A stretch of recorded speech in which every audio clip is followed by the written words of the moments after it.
Hi friends, எல்லோருக்கும் வணக்கம். எல்லோரும் எப்படி இருக்கீங்க? நல்லா இருக்கீங்களா? இன்றைக்கி அந்த கதையோட அடுத்த பகுதி தான் பார்க்க போகிறோம். அதுக்கு முன்னாடி நீங்கள் செய்ய வேண்டிய விஷயம் என்ன அப்படின்னு கேட்டிங்கன்னா, மறக்காமல் நம்ம சேனலை சப்ஸ்கிரைப் பண்ணிக்கோங்க.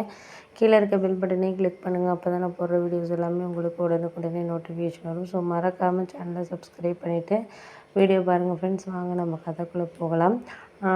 நான் அடுத்த நாளே என்ன சொன்னேன் அம்மா கிட்டேன்னா, இது மாதிரி இந்த கல்யாணத்தில் எனக்கு அந்தளவுக்கு ஒன்றும் விருப்பம் கிடையாதும்மா. ஆனால் அப்பா சொல்கிறாருங்கிறதுக்காக நான் சம்மதிச்சா தான் உண்டு. ஏன் அப்படின்னா, நான் இன்னும் ஒரு 1 இயர்னாச்சும் ஒர்க் பண்ணணும் அப்படிங்கிற மாதிரி தான் எண்ணத்தில் தான் இருந்தேன். இப்போதைக்கு கல்யாணத்தில் அந்தளவுக்கு எனக்கு ஒரு இன்ட்ரெஸ்ட்லாம் கிடையாதும்மா. ஆனால் அப்பா சொன்ன ஒரு விஷயத்துக்காக மட்டும்தான் நான் இன்றைக்கி இது பண்ணிக்கிட்டு இருக்கேன் அப்படின்னு சொல்லலாம் அப்படின்னோடனே, சரி அதெல்லாம் புரியுது. இருந்தாலும் மேரேஜுங்கிறது ஒரு எல்லாருக்குமே அவசியமான ஒரு விஷயம் தானே. அது எப்படி அனாவசியம்னு நீ ஏன் நினைக்கிற? எதாக இருந்தாலும் நம்ம இது பண்ணி தான் ஆகணும் அப்படி இப்படின்னு சொல்லிட்டு சொன்னோன்னே, அதெல்லாம் புரியுதும்மா, புரியாமல் இல்லை எனக்கு. இருந்தாலும் அந்தளவுக்கு எனக்கு ஒரு இன்ட்ரெஸ்ட் இல்லாத மாதிரி தான் இருக்குது. ஆனால் அப்பா கொஞ்சம் நம்மளை கேட்டுக்கிட்ட வாசி வேறு வழி கிடையாது. அப்பா இது மாதிரி கல்யாணம் பண்ணிக்கணும், செய்யணும் அப்படிங்கிற மாதிரி சொன்னதுனால, வேறு வழி இல்லாமல் தான் நானும் இது பண்ணிக்கிட்டு இருக்கேன் அப்படின்னோடனே, சரி விடுமா, அதெல்லாம் என்ன பண்ணுறது, எல்லார் வாழ்க்கையும் அப்படி இருக்காது. நீ எதனால் கல்யாணம் வேணாம் அப்படின்னு சொல்கிறேன்னு எனக்கு தெரியும். உன் ஃப்ரெண்டு சௌமியா வாழ்க்கையில் நடந்ததுனால தானே இந்த அளவுக்கு நீ பேசிக்கிட்டு இருக்க அப்படின்னோடனே, அதுவும் ஒரு காரணம் தான்மா, அதுவும் நான் இல்லைங்கள, அதுவும் ஒரு காரணம் தான். ஏன் அப்படின்னா, அவள் எவ்வளோ ஒரு சந்தோஷமாக இருந்தா, எவ்வளோ ஒரு இதாக இருந்தாங்கிறது உங்களுக்கும் தெரியும், எனக்கும் தெரியும். அப்படி இருந்தவளே இன்றைக்கி ஒரு மனநிலை பாதிக்கப்பட்டு இந்த அளவுக்கு ஒரு ஹாஸ்பிட்டலில் இருக்கான்னா, அந்த மேரேஜ் லைஃப்குள்ளே போனது மட்டும்தான் அவளுக்கு இந்த அளவுக்கு இருக்கிறா. அதுக்கு முன்னாடி எப்படி ஒர்க் பண்ணிவிட்டு எவ்வளோ சூப்பராக இருந்தா. அதுவும் வீட்டில் பார்த்த மாப்பிள்ளை தான் அப்படிங்கிறனால அவளும் எல்லோரும் போல தான் சந்தோஷமாக தான் அந்த வாழ்க்கைக்குள்ளே போனான். ஆனால் இங்கே போனதுக்கப்புறம் தான் எல்லா விஷயமுமே தெரிய வந்துச்சு அவளுக்கு. அவங்க ஹஸ்பண்டுக்கு சரியில்லை, குடிக்கிற பழக்கம் இருக்குது, வேற ஒரு பொண்ணு இது பண்ணியிருக்கான், அப்படி இப்படின்லாம் சொல்லிவிட்டு எல்லா விஷயங்களும் அதுக்கப்புறம் தானே தெரிய ஆரம்பிச்சிருக்குமா அப்படின்னோடனே, அதெல்லாம் ஓகே தான்மா, நான் இல்லைங்கள. இருந்தாலும் எல்லாருக்கும் அப்படிங்கிறது கிடையாது. சந்தோஷமாக உன் ஃப்ரெண்ட்ஸு எவ்வளோ பேர் சந்தோஷமாக இருக்கிறவங்களாம் இல்லையா, அவங்களாம் என்ன இது மாதிரியா ஃபீல் பண்ணிக்கிட்டு இருக்காங்க, உனக்கு புரியுதா இல்லையா அப்படின்னோடனே, அதெல்லாம் தெரியுதுமா. இருந்தாலும் எனக்கு என்ன ஒரு இதுன்னா, எனக்கு அது மாதிரி இருந்துச்சுன்னா என்ன பண்ண முடியும் நம்ம வாழ்க்கையில்?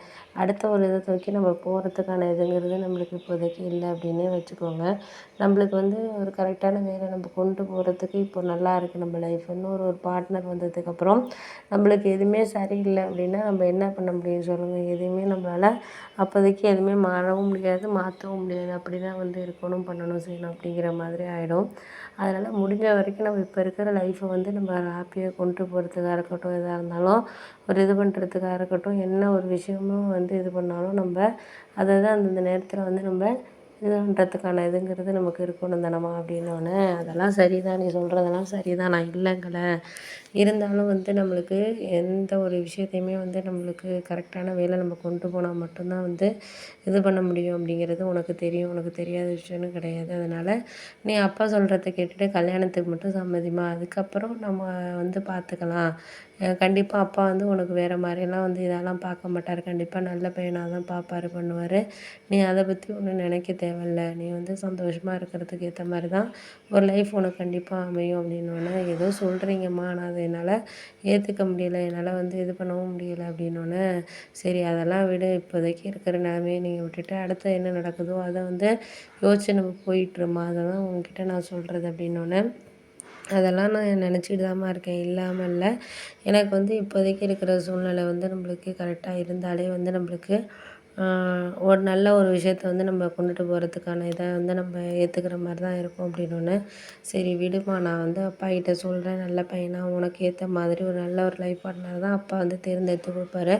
அப்பாவை பற்றி தெரியும், உனக்கு அவசரப்பட மாட்டார். எந்த ஒரு விஷயமா இருந்தாலும் யோசித்து செய்யக்கூடிய ஆள் அப்படின்னு சொல்லிட்டு உனக்கு தெரியாதா அப்படின்னோடனே, அதெல்லாம் எனக்கு தெரியுமா. இருந்தாலும் என்ன தான் நம்ம யோசித்தாலும் பண்ணாலும் செஞ்சாலும் ஒரு சில விஷயங்களை நம்மளால் அடுத்த ஒரு இதுக்கு நம்ம கொண்டுட்டு போகிறதுக்கு எதுக்காக இருந்தாலும் நம்ம ஒரு முன்னேற்பாடாக நீ இது பண்ணிக்கணும், தைரியமாக இருக்கணும். அதுதான் முக்கியமே தவிர தேவையில்லாமல் நீ எதையாச்சும் நீ இது பண்ணிக்கிட்டு இருக்க தேவையில்லம்மா அப்படின்னோடனே, சரி நீ எதையும் மனசை போட்டு குழப்பிக்காம நீ வேலை பார்க்குறபடி வேலை பாரு, எல்லாம் வந்து சரியாயிடும்.